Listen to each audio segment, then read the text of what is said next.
Hola, yo aquí despeinado pero tranquilo con el retorno del Pikachu acompañado de Nubi y tranquilo. Gente, como pueden observar, han habido varios cambios en el ambiente de mi estudio, quote unquote estudio, o entre paréntesis, pues realmente es una esquinita de mi apartamento a la que mi esposo y yo dedicamos al arte.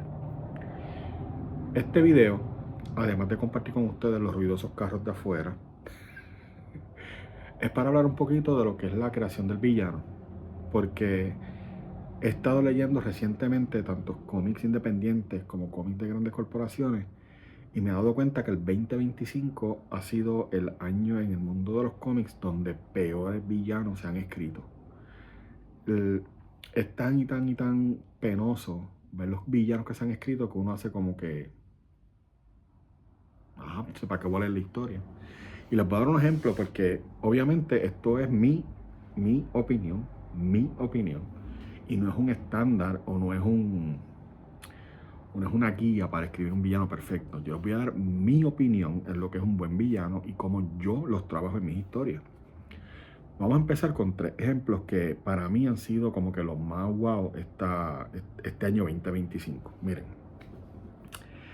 el primero, que fue un villano que yo me quedé leyendo la historia así como que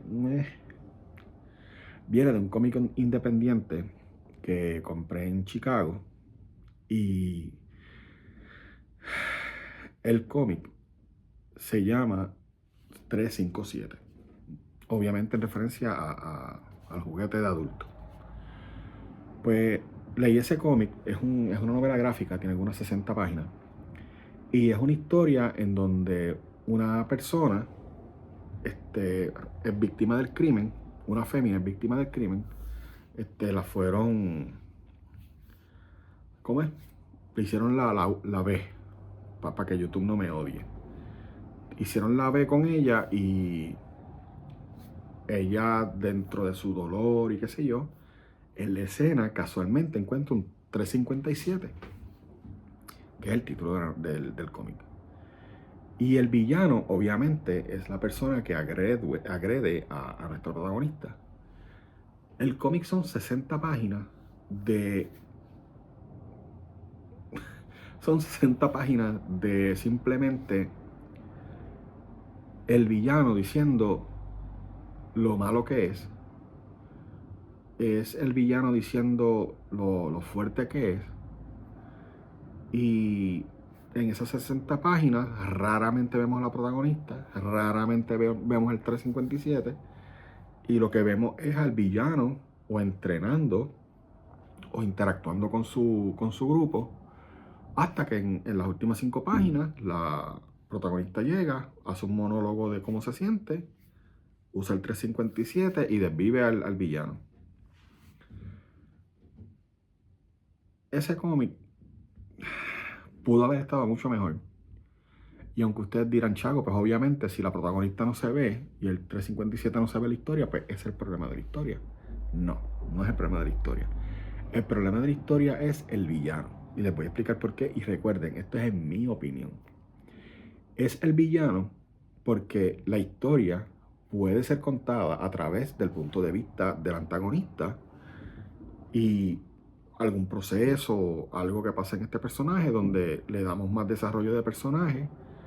Realmente se utiliza para que tú conozcas los motivos del villano, te molestes con el villano, pelees con el villano y a lo último pues tienes la satisfacción de que la protagonista lo desvive y se acabó el villano. Pero aquí realmente lo que vemos es lo que yo quiero pensar que estoy equivocado, pero es un self-insert.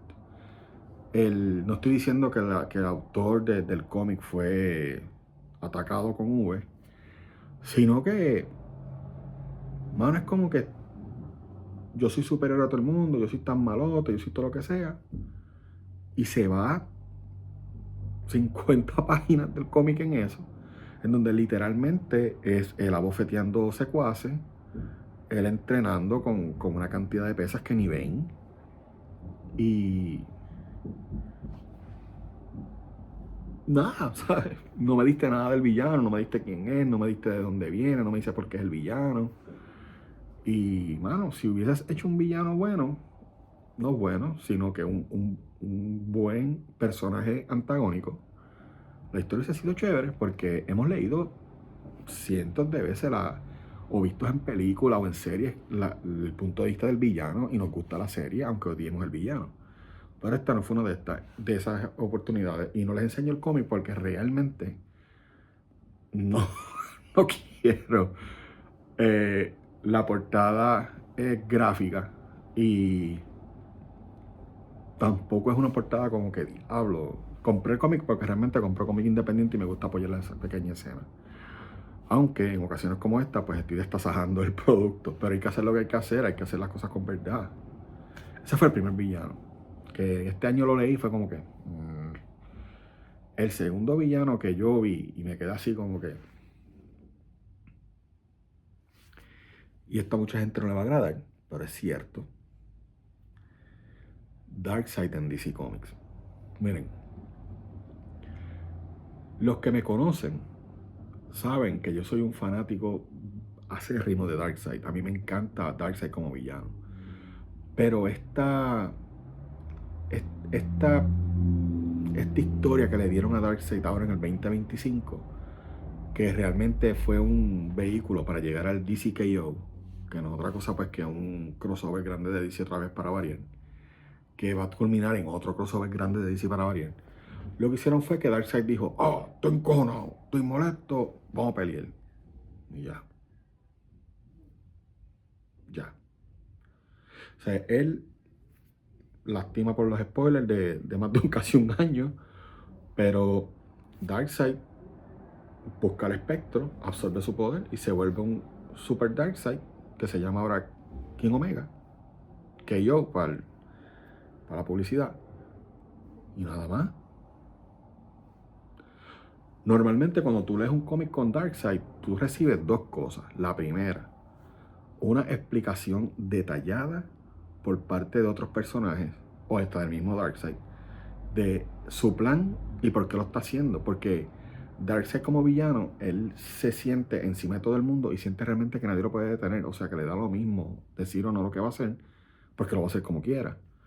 Pero aquí eso no pasó. O sea, realmente lo que pasó fue que desnudaron a Darkseid hasta pues, hacerlo lo más mínimo que pudieron hacer con él, que necesitó al espectro para hacer todo este revolú, para crear el mundo que estamos leyendo en cómics ahora, para el próximo año ser derrotado, porque si no es derrotado no hay historia de cómic. Y fue como que ¿qué leí aquí? ¿Qué leí aquí? Las peleas están divertidas y lo que sea, pero el villano como tal, Darkseid, no le veo, no le veo peso en el aspecto de la historia.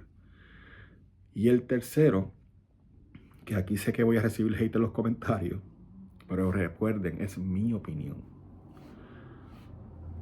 Todos los villanos de Absolute Batman, todos, todos, todos los villanos de Absolute Batman, no saco a uno, todos los villanos en Absolute Batman son versiones de los villanos como si dos nenes de 5 años estuvieran peleando en el jardín de niños, quién es más fuerte que el otro. Ah, chavo, pero se ven brutales. No estoy hablando de eso. Lo que estoy diciendo es, por ejemplo, tú tienes Bane. ¿Qué es Bane? Bane es Bane, pero ahora mide 20 pies. Pero sigue siendo Bane. Los demás, pues, son como que personajes que tú te quedas como que... Ajá. ¿Y ahora? Son versiones como si tú tuvieras un panita, tú tuvieras 5 años y tu panita estuviera frente a tuyo y dijeran, ah, el villano más fuerte es Bane. Oh, no, sí, porque Bane es bien grandote. Oh, no, pero Joker es un dragón. Ah, pero Bane es más grande que el dragón. Sí, pero Joker es... O sea, eso es lo que parecen esos villanos. Toda la historia de Batman, Absolute Batman, que yo sé que ha sido un éxito en venta, que yo sé que la gente lo adora, que yo sé que tanto que hablaron del Pan Manchón, que ahora lo adoran porque tiene un hacha en el pecho y es hardcoreoso y toda esa cuestión. Para mí los villanos ahí simplemente son versiones exageradas para que Batman tenga algo que golpear. Y sí sé que Batman le dan una encendida o lo que sea, perdón los spoilers, bla, bla, bla. Pero sí, pues, si lo estás leyendo, sabes. Si no lo estás leyendo, pues de alguna forma te lo tengo que explicar. Realmente los villanos yo no los encuentro. No los encuentro cool, ¿sabes? No los encuentro como que vamos a aportar algo a la historia. O sea, realmente no. Y esa, vuelvo y repito, es mi opinión. Ahora, ¿qué, ¿cuál yo considero que es un villano chef kiss? O buenísimo, o perfecto, o cerca de, según los parámetros de Chago como escritor, que es lo que yo hago en mis propias historias, ¿no? Mis villanos tienen tres cosas en particular. Obviamente tienen miles de detalles, pero yo me preocupo que mis antagonistas tengan tres cosas en específico para que funcionen como villanos. La primera, y para mí la más importante, ¿ok? Vuelvo y digo, esta es mi opinión. Este detalle que yo le pongo a cada villano en mi historia es que yo hago que el villano tenga una causa que la mayoría de la gente encuentre ambigua y sea capaz de apoyar. Me explico. Mis villanos son malos no porque, oh, soy malo, me levanté siendo malo. No. Son malos porque el juicio del protagonista y de los personajes que los rodean lo encasillan como un villano. Me explico más aún.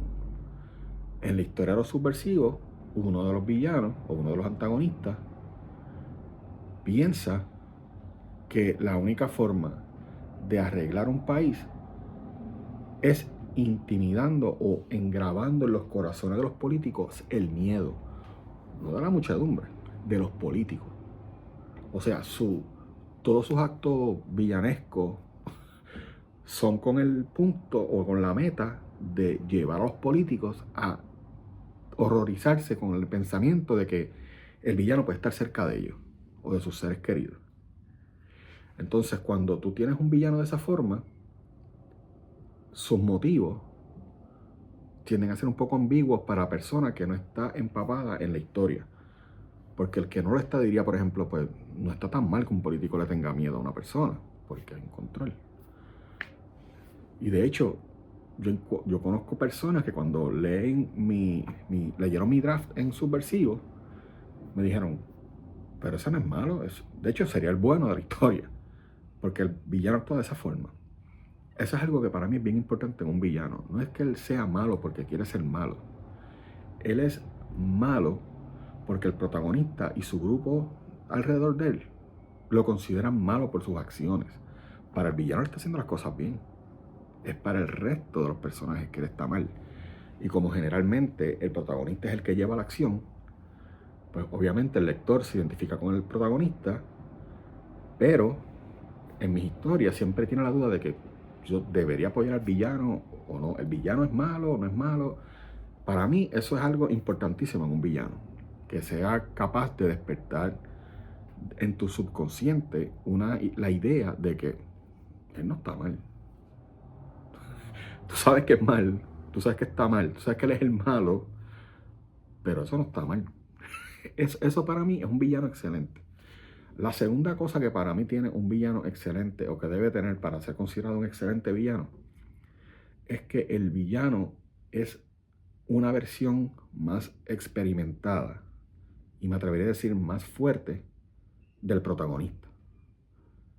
O sea, cuando yo, por ejemplo, y este capítulo va a estar lleno de yo, cuando yo escribo un villano, yo generalmente tengo el protagonista hecho y cuando estoy creando su antagonista, hago algo como el villano en las primeras peleas de así del saque, el villano siempre va a ganar. Siempre va a ser más fuerte. Pero el protagonista, por medio del aprendizaje, de la experiencia y de la historia, pues va a tener herramientas para eventualmente derrotarlo. Pero el villano, generalmente en mis historias, es una versión más experimentada y más fuerte del protagonista. Por ejemplo, en este de los subversivos, uno de los protagonistas es alguien que apoya el progreso del pueblo y trabaja para el progreso del pueblo. Entonces, sabe que los políticos son corruptos, pero tiene la esperanza de que eso no va a cambiar. O sea, de que eso va a cambiar y que eventualmente todo el mundo va a ser bueno y va a hacer lo que hace falta. Y eso lo hace bueno, tener la esperanza y hasta cierta forma la ingenuidad de pensar que un político corrupto va a cambiar simplemente por ayudar a su país. Pues el villano de esa historia ya recorrió ese camino hace años atrás y ya sabe que no van a cambiar. O por lo menos piensa que no van a cambiar. Y por eso les digo que es una versión más experimentada y hasta más fuerte del protagonista. Eso ustedes lo pueden ver cuando Marvel era Marvel y se escribían los cómics en la serie de Wolverine solitario, Wolverine solo, con Sabretooth. Sabretooth es una versión de Wolverine en aquel entonces más experimentada y más fuerte. Entonces no es como que Wolverine se las apuntaba con Sabretooth. Obviamente había una pelea, ¿no? Un antagonismo y había una riña y qué sé yo, pero en esencia Sabretooth es un Wolverine más experimentado y más fuerte, o lo era, ¿no? En aquel momento. Y las historias eran fantásticas. Aunque yo nunca he sido fanático de Wolverine, tengo que admitir que esas veces en las que se escribían al Sabretooth de antes con Wolverine, yo decía, wow, esto sí es una pelea, esto sí da gusto. O por ejemplo, el Lex Luthor con Superman, Mira, no hay que ir tan lejos, de hace 5 años atrás. El Lex Luthor y el Superman cabe en la misma explicación. Lex Luthor, obviamente nunca va a ser más fuerte que Superman, pero es una versión más experimentada de Superman. O sea, Lex Luthor lleva más tiempo siendo un humano que Superman. Pues Superman va a tratar toda la vida, pero Superman nunca es un humano. O sea, básicamente, bajo los términos de DC, es un dios, ¿no? Pues Lex Luthor lleva ventaja ahí. Y para mí, eso es el segundo punto que hace un villano brutal, brutal. Y el tercer punto, que para mí es un villano excelente, y muy poca gente lo está utilizando, y esto lo digo porque es como que, como escritor, es difícil de lograr. Pero a las personas que lo han logrado, les queda tan bien, y les queda tan brutal. Y es que, para mí, un villano no debe aparecer casi en la historia. Así de sencillo. Les voy a dar un ejemplo bien gráfico de esto que estoy diciendo. El innombrable en Harry Potter. Miren, ustedes tuvieron, creo que fueron 8 o 9 películas de Harry Potter, igual cantidad o más de novelas, y el antagonista realmente de la película se menciona. Si acaso se menciona. Pero cuando realmente lo vemos, lo que se creó fue un aura enorme de lo que es este personaje y de lo que puede lograr. Y para mí eso es lo más brutal de un villano en un cómic o en una historia. Que su simple existencia pone en peligro a todos en la historia. Analicen eso y utilícenlo para sus propios villanos. Los llevo.